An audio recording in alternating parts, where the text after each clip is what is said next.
Sally Muhammad ഒരിക്കൽ കൂടി ചേരുന്നു. സാലി, ഔദ്യോഗികമായ പോളിംഗ് സമയം ഇപ്പോൾ അവസാനിച്ചിട്ടുണ്ടാകണം. 5:35-നുള്ള കണക്കാണ് ഇപ്പോൾ നമ്മുടെ മുൻപിലുള്ളത്. തെരഞ്ഞെടുപ്പ് കമ്മീഷന്റെ കണക്ക് 69.43% ആണ് ചേലക്കര മണ്ഡലത്തിലെ പോളിംഗ് ശതമാനമായി അരമണിക്കൂർ മുമ്പുള്ളത്.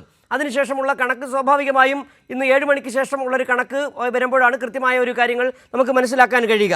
നിലവിൽ അവിടെ ഔദ്യോഗികമായ പോളിംഗ് ശതമാനം സാലി നിൽക്കുന്ന ബൂത്തിൽ പോളിംഗ് പൂർണ്ണമായി കഴിഞ്ഞോ? അവിടെ ഇനി ആരെങ്കിലും, നേരത്തെ പറഞ്ഞതുപോലെ UDF-ന് ആധിപത്യമുള്ള ഒരു മണ്ഡലമാണ്. അവിടെ കഴിഞ്ഞ തവണ 12 വോട്ടിൻ്റെ ഭൂരിപക്ഷം LDF-ന് ഉണ്ടായിരുന്നു. അവിടെയും ഇത്തവണ LDF-ന് വലിയ ഭൂരിപക്ഷം ഉണ്ടാകുമെന്ന് തന്നെയാണ് LDF പ്രവർത്തകരുടെ, പ്രാദേശിക നേതാക്കളുടെ ആകെ തന്നെയുള്ള ഒരു വികാരവും അവരുടെ ഒരു വിശ്വാസവും. എങ്ങനെയാണ് അവിടെ ഇപ്പോൾ പോളിംഗ് അവസാനിച്ചു കഴിഞ്ഞോ? ഇനിയും ആരെങ്കിലും ഉണ്ടോ? സിജു, ഇവിടെ പോളിംഗ് അവസാനിച്ചു. ഈ പോളിംഗ് സ്റ്റേഷൻ്റെ ഗേറ്റ് പോലീസ് അടച്ചു. ഇതിനകത്ത് 3 പോളിംഗ് ബൂത്തുകളുണ്ട്. 3 പോളിംഗ് ബൂത്തുകളിലും നടപടിക്രമങ്ങൾ അവസാനിച്ചിട്ടുണ്ട്.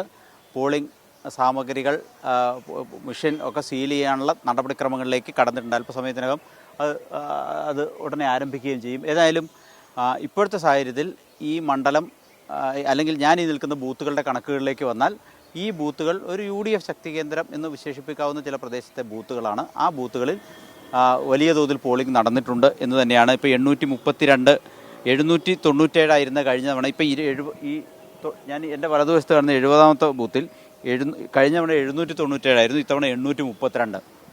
അതായത് വർധനമുണ്ട്, എല്ലാ ബൂത്തുകളിലും കാര്യമായ വർധനമുണ്ട് എന്നുള്ളതാണ് നമുക്ക് മനസ്സിലാക്കുന്നത്. ഇപ്പോൾ